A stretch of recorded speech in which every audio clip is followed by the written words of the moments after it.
Hello everyone. Stock market के analysis में आज आपका स्वागत है। तो एनालिसिस स्टार्ट करते हैं। ये निफ्टी का चार्ट है। अब कल बात ये हुई थी कि कंसोलिडेशन जोन है, उसको इसने ब्रीच किया है, पहली बार ऊपर क्लोजिंग दी है, तो पॉसिबिलिटी क्या लग रही थी कि यहाँ से ये ऊपर निकल सकता है, बट वो चीज़ नेगलेक्ट हो गई है, आज बेकार हो गई है। और यहाँ पे एक बियरिश इंगल्फिंग जैसा पैटर्न बना हुआ है कैंडल स्टिक का।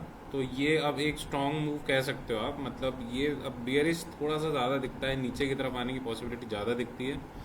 और मतलब एक ये कह लो आप, वही ये पूरा एक बेरिश कैंडलस्टिक पैटर्न हो गया ये। अभी कल अगर इसके ऊपर क्लोज करता है तब तो ये नेगलेक्ट हो जाएगी, नहीं तो अगर इसके नीचे क्लोज करता है तो फिर अपने को देखना पड़ेगा, थोड़ा बियरिश सेंटिमेंट है मार्केट का। बैंक निफ्टी ने तो मतलब ये अब कुछ ज़्यादा वो है, थोड़ा सा और वीक हो गया है, क्योंकि ये वाला जो लेवल है इसको रिस्पेक्ट नहीं किया इसने। अब यहाँ पे आएगा ये कहीं ना कहीं, अब तो दिखता है 53,800 का जो लेवल है इसको टेस्ट कर सकता है, फिर यहाँ से देखना पड़ेगा ये ऊपर निकलता है या नीचे जाता है। तो अभी अनसर्टेनिटी है यहाँ पे, तो अभी बहुत क्रूशल लेवल जो है वो आपका 53,800 का हो गया, सिंपल सा। निफ्टी जूनियर ने कल जो मूव दिया था वो सारा का सारा बेकार हो गया आज, और ये अब वीक लग रहा है बहुत ज़्यादा। इसमें जो चार्ट पैटर्न है, दो बिग मूव्स हैं, एक ये बिग मूव है और एक ये बिग मूव है, मतलब दिस इज अच्छी खासी सेलिंग आई है इसमें। और अब रिबाउंड के लिए, अब जब तक ये लेवल पार नहीं होता है 66,300 का, तब तक ऊपर जाने का तो बहुत कम पॉसिबिलिटी है। सेम चीज़ मिड कैप में भी कल अच्छा खासा लाउड मूव था, आज पूरा का पूरा मूव नेगलेक्ट करके इसने फिर से पूरी की पूरी क्या बना दी, बियरिश इंगल्फिंग बना दी है। तो यहाँ भी बहुत ज़्यादा वीकनेस लगती है। स्मॉल कैप की तो बस पूछो ही मत, कल उतना स्ट्रेंथ भी नहीं था और इसमें वीकनेस बहुत ज़्यादा है आज। एफएमसीजी सेक्टर रिलेटिवली स्ट्रांग है बाकी सारे सेक्टर से, इसमें बहुत ज़्यादा कोई अप मूव या डाउन मूव का नहीं समझ आ रहा है। बाकी 58,500 का लेवल है, जब तक वो नहीं निकलेगा तब तक ऊपर नहीं जाएगा ये। पीएसयू बैंक्स ने तो आज हद ही कर दी, मतलब ये तो सारा चार्ट पैटर्न वगैरह सब कुछ बेकार होने को है अभी, क्योंकि यहाँ पे हम ये देख रहे थे कि इनवर्स हेड एंड शोल्डर का पैटर्न बना हुआ है। अब थोड़ा बहुत और नीचे आता है, अगर ये लेवल निकाल लेता है ये 6,100 का, तो फिर ये पूरा का पूरा जो पैटर्न है ये बेकार हो जाएगा। और आज इतना बड़ा लाउड मूव है पीएसयू बैंक में, मतलब रीज़न तो ऐसा कुछ भी नहीं था। बैंक ऑफ बड़ौदा के रिजल्ट्स थे, बैंक ऑफ बड़ौदा 10-15% नीचे कर दिया था, बट अगर वो ब्रॉडर प्रोस्पेक्टिव से देखें तो बैंक ऑफ बड़ौदा का कुछ भी मतलब वो नहीं था, ख़राब रिजल्ट्स नहीं थे।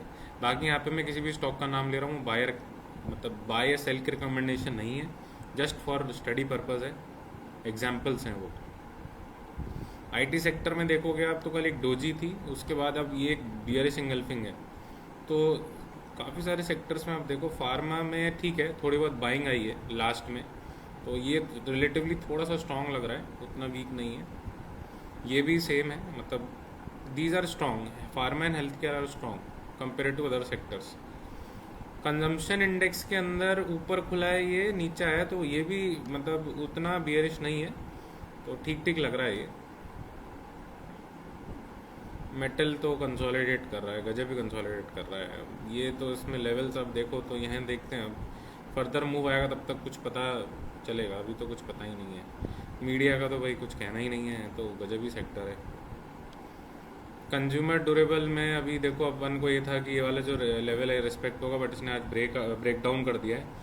अब नीचे अगर कल भी जाता है तो फिर there has to be something जो स्टडी करनी पड़ेगी हमको, उसके बाद एनालिसिस होगा, क्योंकि पॉसिबिलिटी ये थी ऐसे राउंडिंग बन के ऐसे निकल जाए, बट अभी तो ये नीचे है। प्राइवेट बैंक्स में मंदी है अभी, ठीक ठाक मंदी दिख रही है अभी।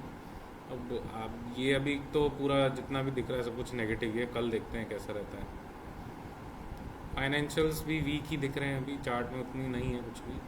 ऑटो सेक्टर आज अच्छा खासा ऊपर खुला और फिर नीचे आ गया ये, बट और देखा जाए तो ओवरऑल बाकी सेक्टर से स्ट्रांग है। एनर्जी सेक्टर ये मूव सही नहीं है, ये बहुत अजीब अजीब से मूव्स आ रहे हैं सेक्टर्स के अंदर।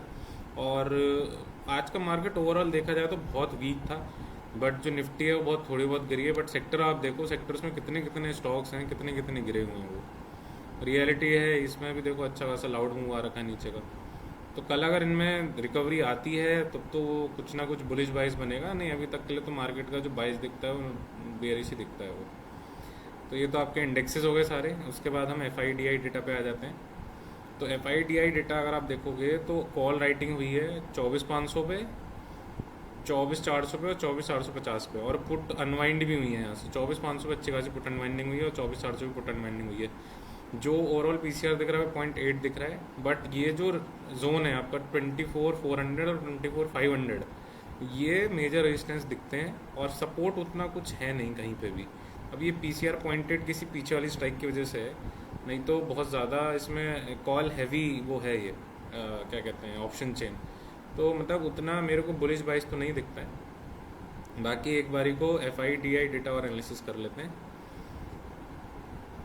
FII ने इंडेक्स के अंदर आज लॉन्ग करे हैं, तो अभी तो ये अच्छी बात है, मतलब FIIs कहीं ना कहीं बुलिश हैं। कॉल पे लॉन्ग हैं, पुट पे लॉन्ग है, बट कॉल लॉन्ग की इनकी क्वांटिटी बहुत ज़्यादा है, तो ये नेट देखा जाए तो बुलिश हैं। प्रोज ने भी आज फ्यूचर खरीदे हैं, तो इनकी भी OI जो है फ्यूचर की वो कम हुई है, और लॉन्ग कॉल हैं और लॉन्ग पुट हैं, बट लॉन्ग कॉल की संख्या ज़्यादा है, तो ये भी कहीं ना कहीं बुलिश हैं।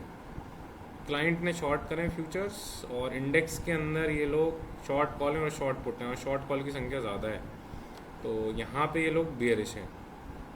इंडेक्स DIIs का तो वही है, अपना हेजिंग का काम है इनका, सही है।